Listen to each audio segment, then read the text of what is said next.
Saludos, amigos y amigas. Te habla tu amiga Jesús Aurea Berroneira desde el Movimiento de Desarrollo Sostenible y de tu programa Videopolítica Los de Abajo.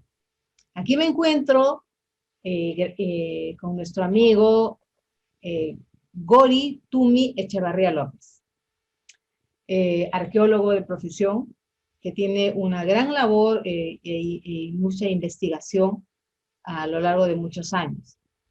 Es licenciado en Arqueología de la Universidad San Marcos, magíster en Docencia Universitaria de la Universidad Enrique Guzmán Valle, estudios de doctorado y maestría en Historia del Arte, miembro del Colegio de Arqueólogos de la región Cusco, es actualmente docente de la Universidad Santiago Antunes de Mayolo en Ancash, y es fundador de la Asociación Peruana de Arte Rupestre. Gracias, Gori, por aceptar nuestra invitación, justamente en estos momentos en los cuales tenemos un nuevo gobierno, un gobierno en el cual un gran porcentaje de la población lo eligió y que además tiene toda esa carga de sentimientos de la población del interior del Perú. 8.900.000 eligieron como presidente a un cajamarquino, Pedro Castillo, y es el reflejo del sentimiento del interior del Perú, porque los 8.900.000, la mayoría eran del interior del Perú. Entonces, y hay no solamente eso, sino un sentimiento también de búsqueda de reencontrarse como ciudadanos y ser reconocidos y respetados y no vistos como lamentablemente es la realidad que se ha reflejado, no vistos como si fueran hermanos menores por Lima, que votaron por la otra candidata. Entonces hay un muy interesante cambios que vemos en el Perú, ya por parte de la población que se ha manifestado en este proceso electoral, y que y asimismo el presidente de la República, Pedro Castillo, también lo ha trasladado en la conformación de su gabinete y en su discurso también con respecto a su gestión de 2022 hasta el 2026. 21, perdón. Y en esas ha mencionado lo que a nosotros siempre tenemos en común, ¿no? Nuestra preocupación por la cultura. Y una de ellas él ha mencionado de cambiar, ya ha propuesto cambiar, que no sea el Ministerio de la Cultura, sino el Ministerio de las Culturas. En este proceso que inclusive he participado, he podido ver, y nosotros también dentro de un partido político, hemos podido apreciar toda la problemática que hay, que no solamente es el lado del ser humano, sino la visión que tenemos como peruanos, como a nuestro país, ¿no? Que está partido en dos, lamentablemente. Los que ven el Perú desde Lima y los que ven el Perú desde los Andes. Entonces, y hay toda una serie de expresiones de ciudadanos que a veces los que vivimos en Lima, porque la que te habla vive en Lima, vive en el Callao, me he pasado toda la vida en el Callao, y a veces uno no conoce, salvo como turista, pero no es lo mismo ser turista que vivir en el interior, no conocer los sentimientos de las personas. Entonces, y justamente ese era mi interés también de compartir, dado que tú, por tu propia profesión y por los años que le has dedicado a tu profesión y a tu compromiso con el país, y con tu amor por conocer el lado, la historia del Perú. Yo quisiera preguntarte, Gori, ¿qué piensas de las políticas culturales, tanto del gabinete, en este caso lo que representa el gabinete, porque también la mayoría son del interior del país, empezando por el primer ministro, y sobre lo que ha planteado el profesor Castillo? En primer lugar, gracias por la invitación, ¿no? Es un placer estar conversando contigo aquí y bueno, con mucho interés sigo todos estos acontecimientos políticos, ¿no? El país, como dices, está dividido, pero también está cambiando, ¿no? Y estos cambios son buenos también, si lo vemos en perspectiva, ¿no? Yo creo que la política que quiere implementar el gobierno es una política positiva respecto a la realidad cultural del país, ¿no? El llamado del presidente a un Ministerio de las Culturas tiene mucho que ver con el reconocimiento de la diversidad, con el reconocimiento de la complejidad del país como tal, donde existen poblaciones de la zona pues, costera, vamos a decir, ¿no? La zona yungas, como decimos desde una perspectiva geográfica, las zonas altoandinas, andinas y las zonas amazónicas, que nunca se han visto reflejadas, nunca se han visto representadas desde una perspectiva de Lima, ¿no? Una perspectiva, vamos a decir, centralista, basada en el Ministerio de Cultura, ¿no? Tal como es la percepción general, ¿no? Sí existen divisiones concentradas de cultura en diferentes partes del país, pero no hay una sensación de que el ministerio representa a todos, ¿no? Y eso se ha visto claramente en la mención del presidente cuando llama a refundar el ministerio y hacerlo más dinámico con esta noción vamos a decir, de la complejidad respecto a las culturas que integran nuestro país, ¿no? Otra cosa que me gustó mucho de las políticas, de las nuevas políticas que quieren implementarse es la cuestión turística, ¿no? En el mismo debate presidencial, el presidente mencionó de que el turismo no debe ser solamente un turismo externo, ¿no? Sino también debe haber un turismo interno, ¿no? Eso me pareció fantástico desde el punto de vista en el cual se reconoce, vamos a decir, como una orientación del Estado hacia esa presidencial y también del Estado hacia ese rubro de la actividad cultural que es el turismo, ¿no? De que es necesario que la población peruana, todos, entendamos, reconozcamos, ¿no? Y valoremos nuestro patrimonio cultural en todas las regiones del país. Que el turismo no sea solamente una vitrina para poder exponer las riquezas del Perú patrimoniales, ¿no? Al extranjero, es decir, que el turismo no se vea como un elemento comercial necesariamente, sino que el turismo se vea como una maquinaria que permita la revalorización de la identidad popular, ¿no? Que el turismo se vea como un aparato que permita el levantamiento o el mejoramiento de las formas de autorreconocimiento, ¿no? Que permite elevar la conciencia colectiva, ¿no? La autoestima colectiva del país. Y eso, Jesús, no tiene que ver con una cuestión monetaria, ¿no? Eso me pareció fantástico, me pareció algo brillante, ¿no? Algo novedoso que me ha dado mucha actitud positiva respecto a eso, ¿no? Por decirlo así, ¿no? Lo que se debe buscar es poner en valor los sitios arqueológicos, los sitios culturales del país, sí, por ejemplo, ¿no? Pero no se ponen en valor el patrimonio cultural por dinero, ¿no? Per se, para hacer dinero. Se pone en valor el patrimonio cultural, se convierte en sitios culturales, en sitios turísticos, no para hacer dinero, sino para elevar el sentido, ¿no es cierto?, de autoestima colectiva del peruano respecto a sí mismo, respecto a su identidad, respecto a su pasado, respecto a la gran nación y a la compleja nación que somos. Entonces, este sentido turístico no esencialmente comercial, de hacerlo por el dinero, es algo que me ha parecido fantástico dentro de la noción de políticas culturales que creo que el presidente vio como a bien mencionar, ¿no? Y que se manifiesta también en la doctrina de políticas culturales que quiere implementar el gobierno, ¿no?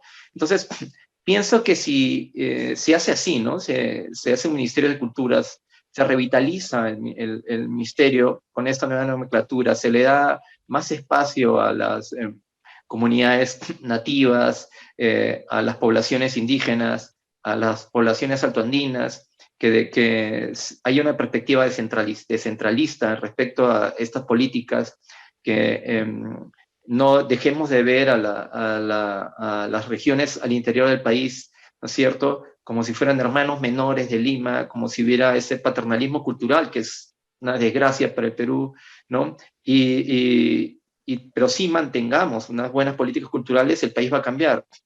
Adicionalmente, tiene que hacerse, pues, una reestructuración. Considero que también debe el gobierno pensar un poco en esto, de las políticas en defensa del patrimonio cultural, ¿no? Para que evitemos la destrucción del patrimonio arqueológico, por ejemplo, ¿no? Cosa que había pasado en anteriores gobiernos, ¿no? En anteriores gobiernos se permitió la destrucción de Puruchuco, se permitió la destrucción de Pachacamac, alentados por el mismo Estado, ¿no? Entonces, creo que este gobierno está empezando con pie derecho respecto a esos temas, creo que está entendiendo que no es, el patrimonio no se conserva por el dinero, ¿no? El patrimonio cultural no se puede mercantilizar, ¿no? Creo que si el gobierno mantiene estas políticas adecuadas respecto al turismo, respecto al Ministerio de Cultura, vamos a llegar a buen puerto y, por supuesto, vamos a estar ahí para ver esto con buenos ojos, ¿no? Y apoyar este tipo de políticas que creo que son las correctas para un país tan rico y tan complejo como el nuestro. Claro, porque en realidad somos un país con enormes posibilidades y la frase que decía Pedro Castillo, el presidente, somos un país, no podemos ser un país, un país pobre en un país de rico, en un país de, ya no me acuerdo, en un Más país, pobres en un país rico, ¿no? claro, un país rico. Entonces, es increíble porque en realidad cuando uno escucha y viaja también y ve las maravillas que tenemos desde todo punto de vista, no solamente restos arqueológicos, sino también la propia expresión de Naturales, ¿no? la propia población. Claro, la gente viva, Cuando ¿no? las culturas vivas que tenemos, que es algo así como que ha sido una especie de rebeldía. Son 500 años de dominio y sin embargo hay 4,5 millones que hablan entre el quechua, el amará y los otros, bueno, le dicen dialectos, no sé si será idioma, porque creo que la Constitución Son reconoce idiomas, ajá. idioma. Entonces, bueno, hay eso, es en el fondo una rebeldía, es una forma en la cual esa población de alguna manera se ha rebelado y obviamente se ha traducido en estas enormes expectativas que se tiene con el actual gobierno. Gori, tú has pasado, tú has hecho mucha investigación. Y una de ellas es la que me dio, y la que me hizo reencontrarte, fue cuando estaba buscando internet y de pronto encontré Choquequirao, porque nosotros años que no nos hemos visto, nosotros tenemos un amigo en común, un arqueólogo, Anselmo Lozano. Yo comencé a buscar y de pronto salió tu nombre, Gori. Yo lo he escuchado, yo lo he conocido y comencé a revisar y te encontré, mira, imagínate, de muchos años. Y justamente Choquequirao es un monumento que ya ya estaba ese monumento, ese resort ya estaba, pero que de pronto tú hiciste con otro arqueólogo una investigación muy interesante. Justamente, ¿nos podrías hablar un poquito de esto? Sí, sí, Choquequirao es uno de los sitios monumentales de la época del Tahuantinsuyo más importantes del país, ¿no? Más fantásticos. La ubicación que tiene es extraordinaria, ¿no? Al pie, en la parte alta de la cuenca del río Apurímac, ¿no? Una vista extraordinaria, ¿no? Una vista única que tiene. La ubicación es fantástica por sí misma. El sitio arqueológico corresponde básicamente a la época del Inca Pachacuti. Es un sitio bien temprano en la historia del Tahuantinsuyo, ¿no? Pero tiene varios momentos. Después de Pachacuti fue ampliado por el Inca Tupac Yupanqui y se construyó en el contexto de la guerra con los chancas, más o menos, ¿no? Antes de 1470. Por lo tanto, es anterior a Machu Picchu. Es una de las primeras yactas de la época imperial, de la gran época imperial del desarrollo de la civilización cusqueña. Zenobio Valencia fue el director del proyecto de las llamas de Choquequirao, del sector 8 de las llamas de Choquequirao, y él tuvo a bien invitarme el año 2004-2005 a realizar la investigación de este gran descubrimiento hecho por él, que fue estas llamas, ¿no? Estas llamas caminando que se encontraron en uno de los muros de este sector 8 cerca de la plaza de Choquequirao. Un hallazgo inaudito, ¿no? Un hallazgo único, pues, en la historia del Tahuantinsuyo, ¿no? Realizado por este arqueólogo cusqueño Zenobio Valencia.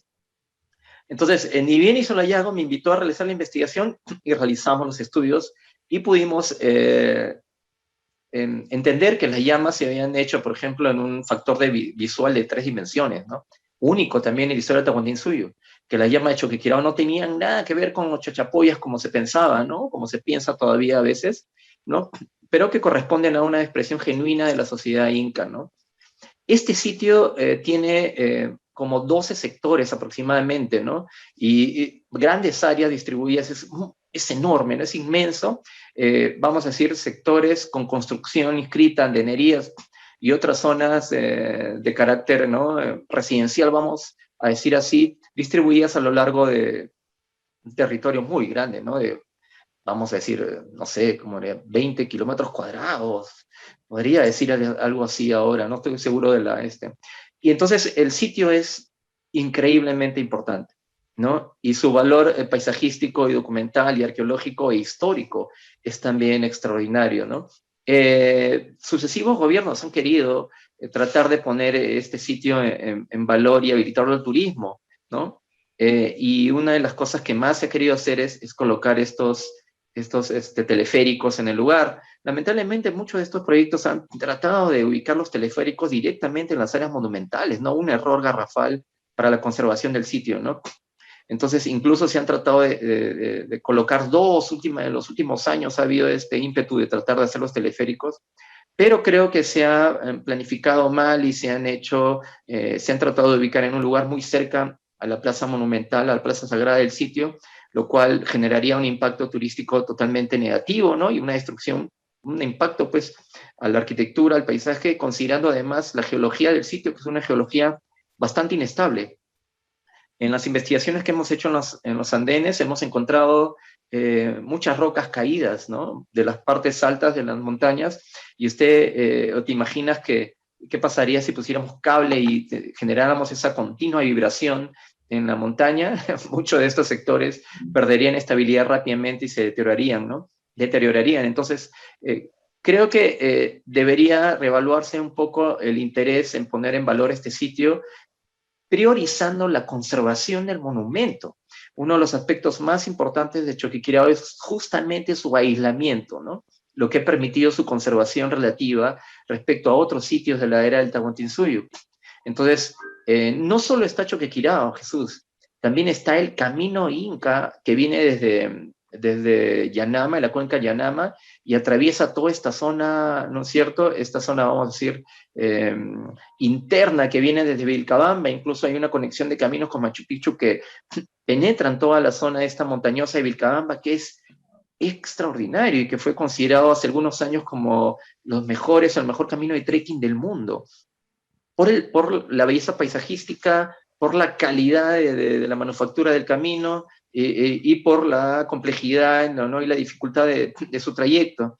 Entonces, está eso, por ejemplo, el camino, está el sitio arqueológico Choquequirao, está la complementariedad del paisaje monumental, natural que tiene, ¿no? Uno puede ver cóndores ahí parados en la Jaucaipata, que es en la plaza, ¿no?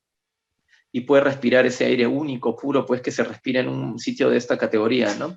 El sitio es un sitio sagrado para multifuncional, fue un sitio multifuncional, pero se entiende que es un lugar sagrado para la gente de la zona, para la historia del país, es un lugar único, y creo que Choquequirao, pues, merece mejor suerte en el tratamiento turístico que uno debe tener, ¿no? Yo creo que el gobierno debe considerar mejor esto de ¿no? De los teleféricos, priorizando la conservación del sitio, aunque a los turistas les cueste más trabajo llegar al monumento. Yeah. Porque llegar al monumento, Jesús, no es sencillo. Sí, demora al menos 3 días, ¿no? Caminando, ¿no? Entonces, 2 días, 3 días. Entonces, es bien importante que si se va a planificar el acceso con teleféricos, no sea directamente afectando el área monumental, ¿no? Eso sería un error garrafal y alentaría la destrucción más rápida del sitio, ¿no? Entonces, claro, creo que por ahí puede ir la cosa. Y nuestro rol sería justamente decirle a la ciudadanía, ya en este caso a la población tanto peruana como del extranjero, es que si bien es cierto, es importante el turismo porque es un generador, se habla acá de que Choquequirao, y esto lo escuché justamente cuando el ministro, el premier mencionó, estaba exponiendo, perdón, el ministro de Sánchez, de Comercio Exterior. Entonces habló el señor Aguinaldo y dijo, bueno, que Choquequirao podría generar 1 millón de turistas. Claro, el proyecto es ambicioso, es generador de recursos, pero también hay que tener en cuenta, y eso también lo deben entender los congresistas que están animados en que realmente este proyecto se haga, es que hay que tener en cuenta el respeto a la conservación de nuestros restos arqueológicos, no ser que por algún motivo se destruya. Yo recuerdo, hace muchos años, no sé si te acordarás, Gori, de que por pasar una especie de filmaciones en Machu Picchu, ya, una empresa se le cayó la Grúa, cámara esa y partió Intihuatana. Tihuatana. Entonces, obvio, le dieron el permiso, no sé cuánto habrá pagado, si es que habrá pagado porque fue justamente en la gestión del presidente Fujimori, pero pasó eso. Un resto arqueológico de alto valor histórico y también para el propio país se rompió. Justamente por una visión mercantilista, sin respetar los cuidados que se deben tener Era, en estos, era para una propaganda de cerveza. sí, para una ¿Puedes propaganda de creer? cerveza. Entonces, y da que hacer No, porque se ujú. sacrifica por una cuestión evidentemente económica consumista.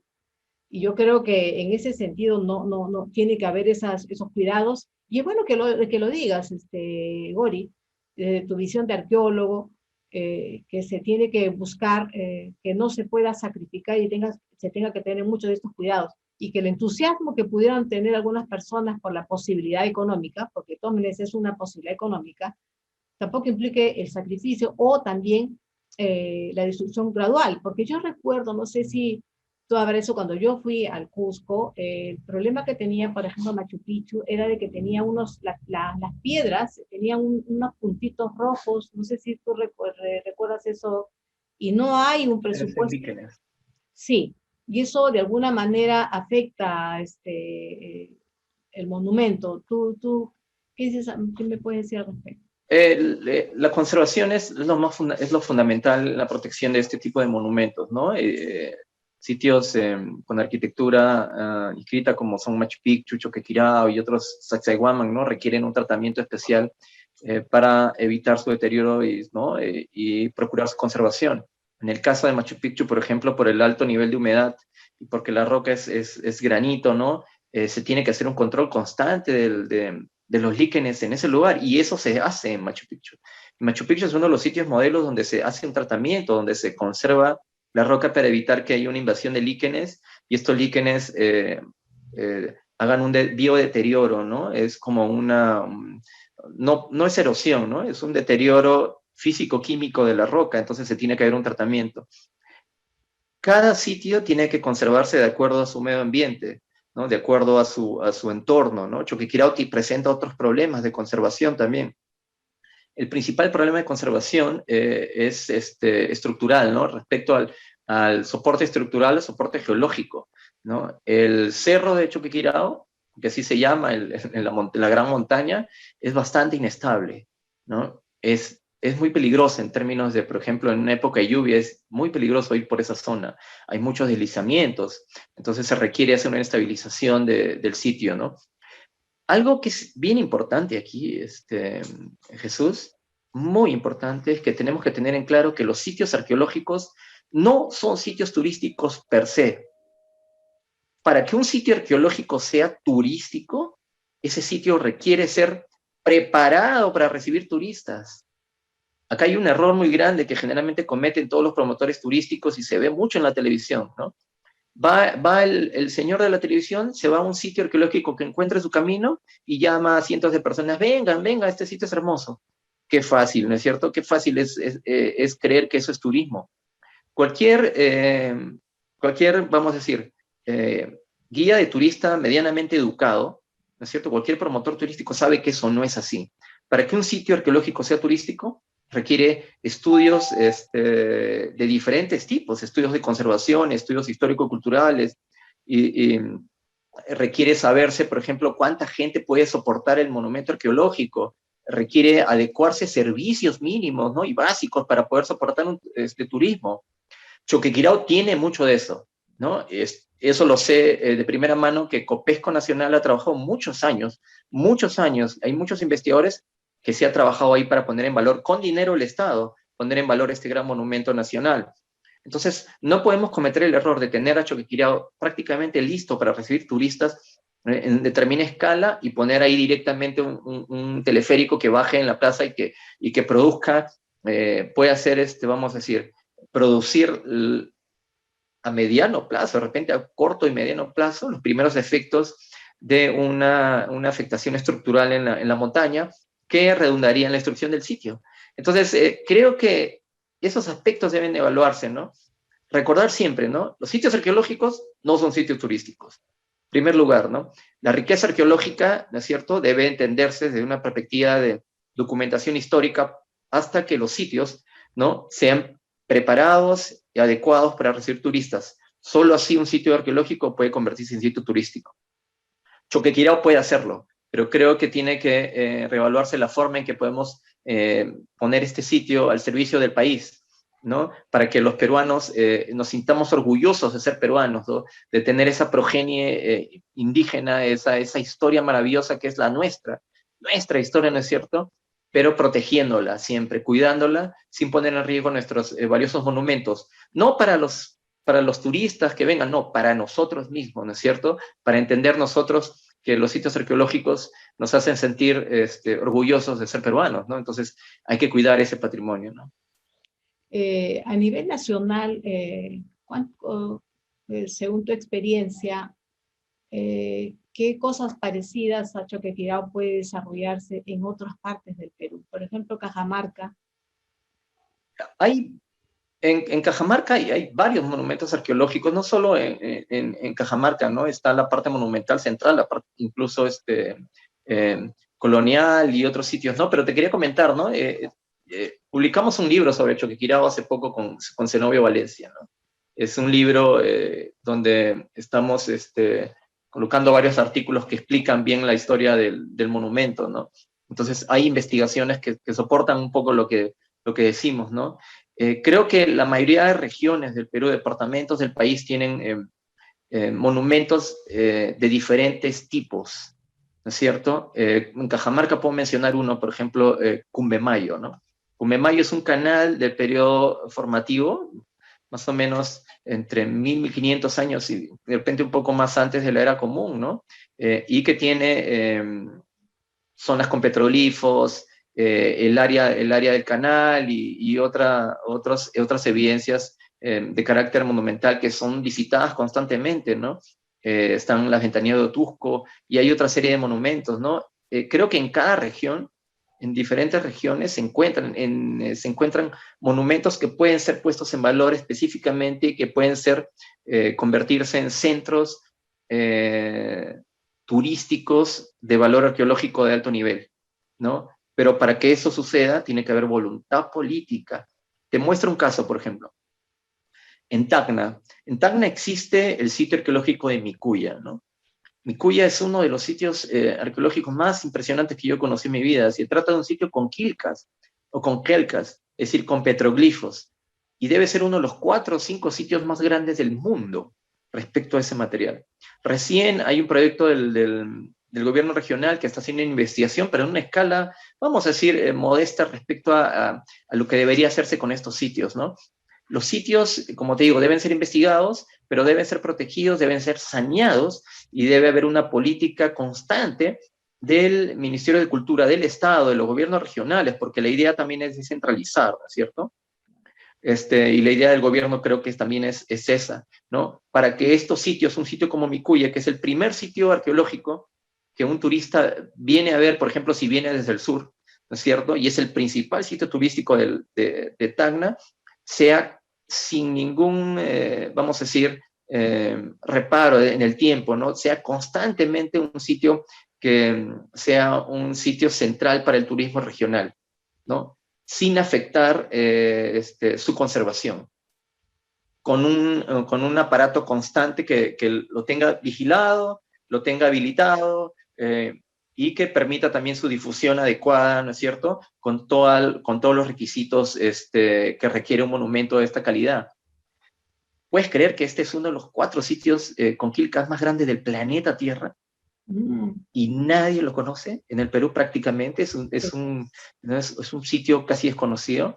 En el norte, en diferentes lugares del país tenemos sitios similares, ¿no? Toro Muerto en Arequipa, Checta en Lima, Huancor en Chincha, el Alto La Guitarra en Trujillo, etcétera, en Piura, ¿no? Etcétera, etcétera, en la zona amazónica. Entonces, podemos, porque tenemos los recursos culturales, me refiero, ¿no? O sea, tenemos los sitios arqueológicos para poder crear centros arqueológicos turísticos, ¿no? Adecuadamente puestos en valor, listos para esos turistas y convertir estos centros en un lugares de gran importancia cultural para el país, pero especialmente, como siempre digo, para nosotros mismos, ¿no? Para nosotros los peruanos, ¿no es cierto? Es un sitio en que todos los peruanos debemos siempre constantemente vernos a nosotros mismos. Ese reflejo histórico está de nosotros, ¿no? Desde nuestros ancestros está en nuestros monumentos arqueológicos, ¿no? Y el Perú es uno de los pocos países en el mundo que tiene un increíble potencial para lograr eso, ¿no? Claro, sí. Y eso es importante porque en realidad es desarrollar identidad desde Claro. nosotros, desde acá. Justamente en el partido político que ingresé, entendí lo importante que es reconocer nuestras culturas originarias. ¿Cómo podemos hacer país desde una visión europea? Y ese es el gran problema. Y eso hace poco justamente escuchaba a unos jóvenes que están en la Plaza San Martín, cuando en sus diálogos eh, ellos plantean de que nosotros acá, vía la conquista, nos llegaron una serie de, bueno, investigadores, como Ciesa de León, y que hizo la geografía peruana en costa, sierra y selva, desde una perspectiva europea, y no lo que es la andina, porque nosotros, nuestra geografía es Ande. ¿Qué opinas al respecto? Esos son cambios que tendríamos que hacer en nuestra historia, inclusive en la enseñanza, en la educación en los colegios. Es que hay una visión, esa es una visión colonial, ¿no? Colonial y postcolonial de querer uniformizar el país, ¿no? Querer pensar que todo es como Lima, ¿no? Querer pensar que todo es como una sola zona, una sola área, ¿no? Desconocer la complejidad del país en términos socioculturales es terrible, ¿no? Para un país con esta historia, ¿no? La riqueza, una de las grandes fuentes de riqueza del Perú es justamente la multidiversidad cultural, ¿no?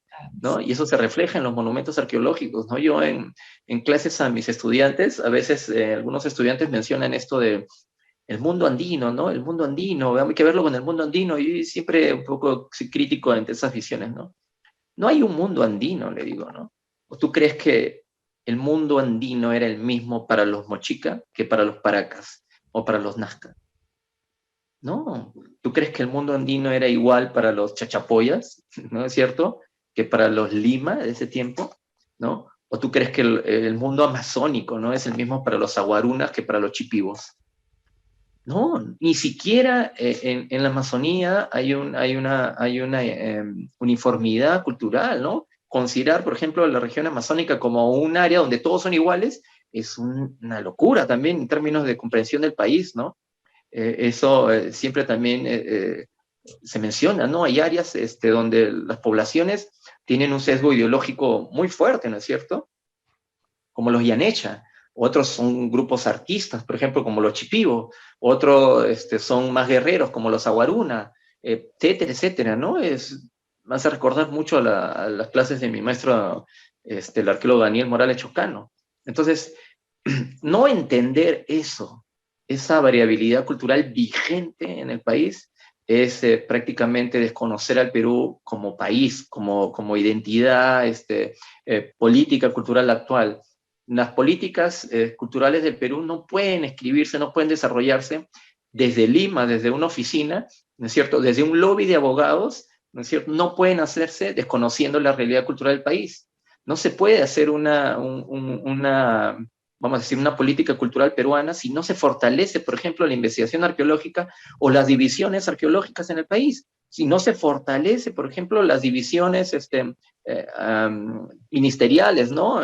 Burocráticas de los antropólogos en el país. Es absurdo, ¿no es cierto? ¿Cómo explicamos, por ejemplo, el caso, si no es por los antropólogos, se entendió, por ejemplo, el caso de Bagua, ¿no? El baguazo. Esto que generó el gobierno aprista y que terminó con la muerte de tantos policías.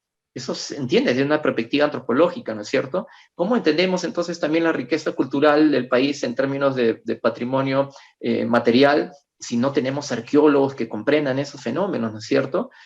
Por ejemplo, hace poco se declaró como patrimonio cultural el rostro Arabuk, ¿no? Que es un rostro gigantesco que se encuentra en una zona interna de la Amazonía de Madre de Dios. Y ese sitio es increíble, yo he podido visitarlo con pobladores Arabuk, ¿no es cierto? No fue hecho por el hombre. Es uno de los casos, por ejemplo, en el cual el paisaje natural ha sido apropiado culturalmente, dotándolo de un sentido sagrado. ¿Cómo podemos entender eso, por ejemplo, esa riqueza de apropiación paisajística de pueblos originarios, indígenas, que hablan su propio idioma, si no tenemos, por ejemplo, gente capaz de comprender esa realidad, ¿no es cierto?, que son los antropólogos, ¿no?, historiadores o arqueólogos o expertos en ciencias sociales, ¿no? El Perú, las políticas culturales del Perú tienen que tener en cuenta esa riqueza. Y para eso están los especialistas y los investigadores, ¿no? Y los profesionales que entienden eso y trabajan bajo esas premisas, ¿no es cierto? Nosotros entendemos nuestro país en esa complejidad. Cuando vamos a diferentes lugares del Perú a estudiar nuestro patrimonio, entendemos que esa complejidad se había aceptado, se había entendido, se había hecho común desde la época, desde antes del Tahuantinsuyo, desde antes de los incas. ¿Acaso no sabemos esa historia de que en el Coricancha se guardaban las imágenes de los dioses de todas las naciones que los cusqueños iban incorporando al Tahuantinsuyo? ¿Acaso eso no era tolerancia? Claro que sí, en cierto modo lo era, totalmente, aunque podían estar en una situación de sojuzgamiento, pero los dioses eran respetados en todas las regiones. Las políticas actuales de los gobiernos que nunca han pensado en la complejidad del país y que siempre han querido uniformizar nuestra perspectiva de cultura como si todo fuera Lima, han obviado eso, y eso es una de las razones por las cuales los desarrollos culturales del interior del país, de la Amazonía, de la zona quechua, de las zonas yungas, de otros lugares del país, han sido tan relegadas para siempre darle una visión centralista al Estado y a las políticas culturales, y eso se ha visto reflejada también con la construcción del MUNA, ¿no es cierto? El MUNA prácticamente consume no sé, 70% de todo el presupuesto en cultura del Estado. ¿Tú puedes creer eso? ¿Y qué está pasando con los museos locales en las provincias? ¿Qué está pasando con las instituciones culturales que adolecen de ese presupuesto porque casi todo el presupuesto se va a un solo museo en Lima? ¿Eso tiene sentido? Entonces, ese tipo de, vamos a decir, políticas centralistas, ¿no?, que redundan incluso en un mal gasto del dinero del erario público, deben parar, ¿no? El Estado debe entender, claro, el Estado debe entender que si queremos un MUNA, debemos tener muchos MUNAs, ¿no? Debemos tener grandes museos, importantes museos, no solo en Lima, sino en diferentes lugares, y repartir adecuadamente nuestro presupuesto, no como una política centralista, sino para fortalecer la identidad y las políticas culturales al interior del país. Gori, tú, tú sabes que yo vivo en el Callao. Y en el Callao, hace muchos años, vía el, el ex director de cultura de esa época, nos mostró hace como 20 años, 30 años, nos hizo pasear por todo el Callao, por los restos arqueológicos del Callao. Y me encontré con una área que yo no conocía en esa época, y creo que muchos chalacos. Es que en el Callao también tenemos restos arqueológicos. Sí. ¿Has hecho algún tipo de investigación por ahí en toda tu trayectoria de conocedor y de investigador? Bueno, mi papá fundó la Asociación Provivienda Perú Alabarte en Ventanilla, en Pachacútec, ¿no? En Ciudad Pachacútec. Y me acuerdo que cuando empezó a ir, bueno, yo también lo acompañé, ¿no? No había nada, pues, en esa pampa, ¿no? Es una pampa completamente arenosa, una belleza de zona, era muy bonito, ¿no? Ahora ya ese paisaje se perdió porque está habitado por miles de personas, ¿no?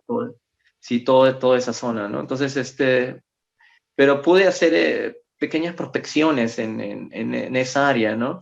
Y encontré muchos conchales, ¿no? Zonas, lentes de conchas, fogones, áreas donde pobladores que consumían y recolectaban, vamos a decir, mariscos, ¿no? Y consumían mucho pescado, vivían, ¿no? Probablemente de una época bastante arcaica, ¿no? He podido ver, pues en esa zona existía Punta Grande, es un sitio y varias zonas que fueron estudiadas por arqueólogos norteamericanos y que sirvieron para sostener un poco la hipótesis del desarrollo de las civilizaciones complejas basadas en el consumo marítimo, ¿no? De recursos marítimos.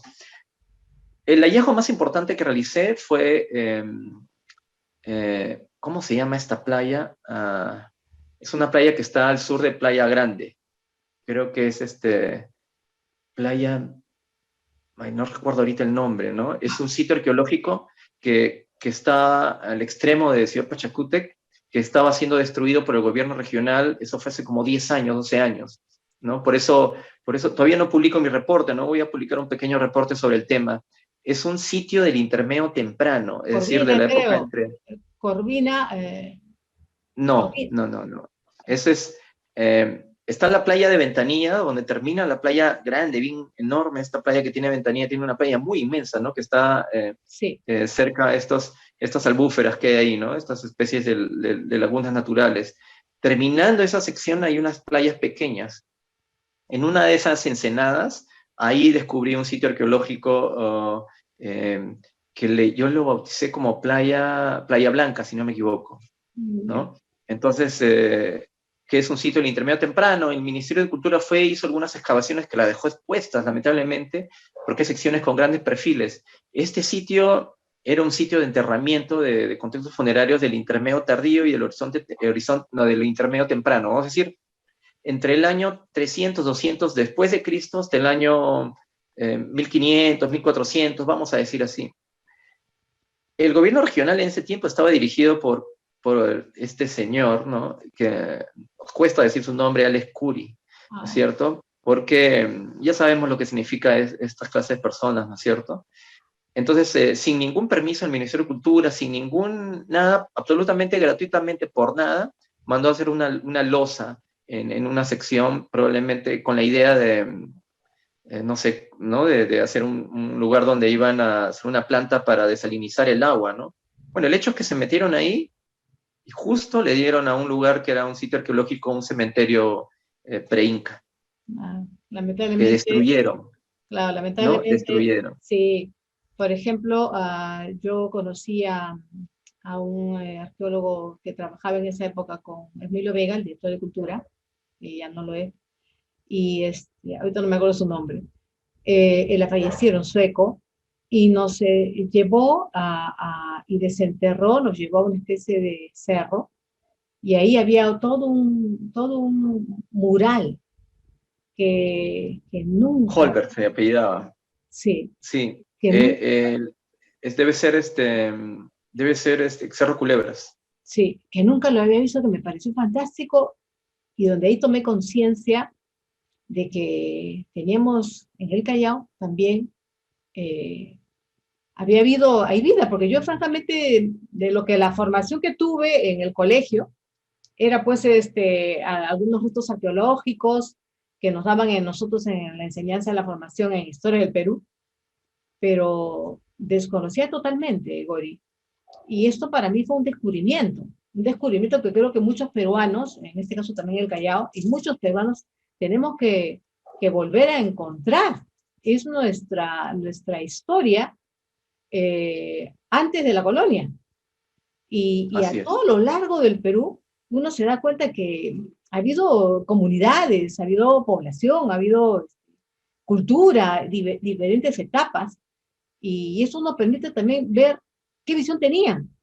Mira, Como la la secuencia diversidad. del Callao, sí, la secuencia del Callao es completa, ¿no es cierto? Yo ahorita que te mencioné estos sitios en el área de Ventanilla, estos arenales de Pachacútec, Punta Grande, ¿no? Estos sitios muy tempranos del periodo arcaico, ¿no?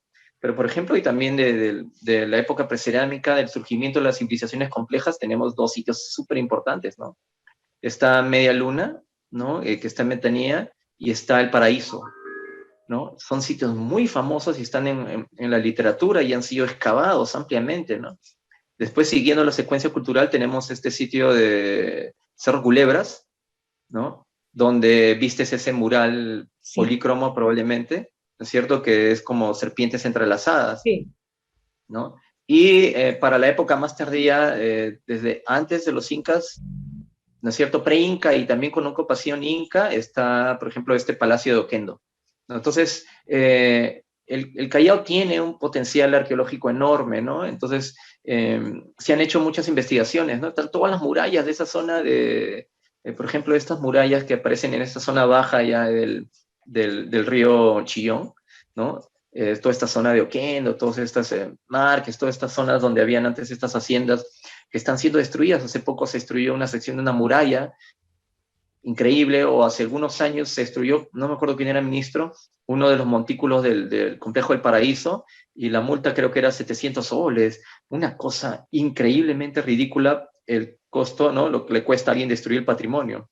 Uno de los principales problemas con el patrimonio que se puede resolver fácilmente si hubiera voluntad política, es sobre la defensa legal de los mismos, ¿cierto? ¿Por qué? Porque alguien destruye el patrimonio y no pasa absolutamente nada.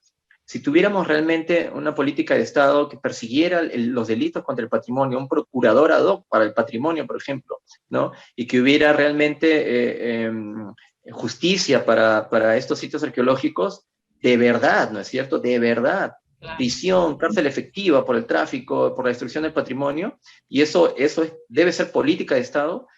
Rápidamente estaríamos solucionando un aspecto, y eso es como una cadena que va creciendo, ¿no? Ante la impunidad, más impunidad, ¿no? Siguen destruyendo el patrimonio porque ya saben que no pasa nada, ¿no?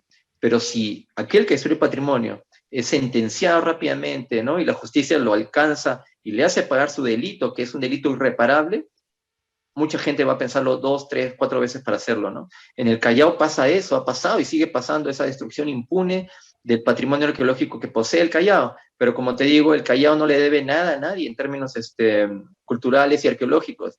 El Callao tiene ocupaciones arqueológicas desde las más tempranas del periodo arcaico del Perú, ¿no? Yo creo que deben ser 7.000 años antes de la era común las primeras ocupaciones, hasta el Tahuantinsuyo, ¿no es Mm, cierto? Hasta que Tupac Yupanqui llegó a la costa central, ¿no? Con todo su ejército multinacional, imperial, ¿no? Y incorporó a la Yacta de Lima y a las Yactas del Callao y otras zonas, ¿no? Las poblaciones antiguas dentro del del estado imperial cusqueño, ¿no?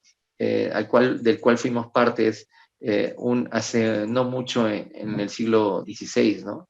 Así que el Callao pues tiene un gran potencial, y creo que con políticas culturales adecuadas, que espero que con mucha, vamos a decir, ¿no? Con mucha esperanza, creo que el gobierno las puede implementar. Tendremos un mejor futuro para nuestro patrimonio arqueológico y cultural en el país, ¿no? sí, en realidad es importante porque es una forma también de hacer país. Es no ser lo que pasa ahora, ¿no? No ser un país divorciado de su propia realidad, de su propia historia. Entonces, sí, esa es una propuesta que queda para los candidatos, ahora que se vienen las municipales y regionales, eh, que podrían, y para la propia población, para reflexionar sobre la enorme posibilidad que puede significar para el Callao también, no solamente ver el lado del puerto, la parte económica, también está la parte cultural, la parte turística, lo que se puede hacer. Somos un país diverso y hay diferentes formas donde se puede generar recursos para la propia población. Simplemente a entender que tenemos una historia, que nuestra riqueza no solamente es el, la parte de la potencialidad o posibilidad de recursos extraídos, sino también tenemos historia, tenemos vivencias, tenemos culturas, y eso es importantísimo porque forma al ciudadano. Y eso es lo que tenemos que también lograr, ¿no? Conciencia, identidad, no sentir como acá, y eso uno lo ve en el Congreso, realmente es lamentable. Por ejemplo, una artista cuestiona a un ministro porque mastica coca. Picha coca. Una cosa Increíble, increíble ¿no? cuando pues, es masticado, o sea, la coca es un nutriente, tiene sus nutrientes, tiene calcio, y ayuda mucho como nutriente a la persona, pero vista No, así, y aparte del es ritual o lo ignorancia que completa. significa, es increíble, y eso es lo que nosotros debemos trabajar como peruanos y peruanas. Eh, Empezar por conocer nuestro país, valorarlo, tener que hacer las investigaciones y lógicamente el marco normativo que permita que esto se respete y también se enseñe desde los colegios. En el colegio se dejó de enseñar historia del Perú y ahí pues Increíble. se cambió y son cambios que tiene que hacerse, eso es queda también está en el Ministerio de Educación.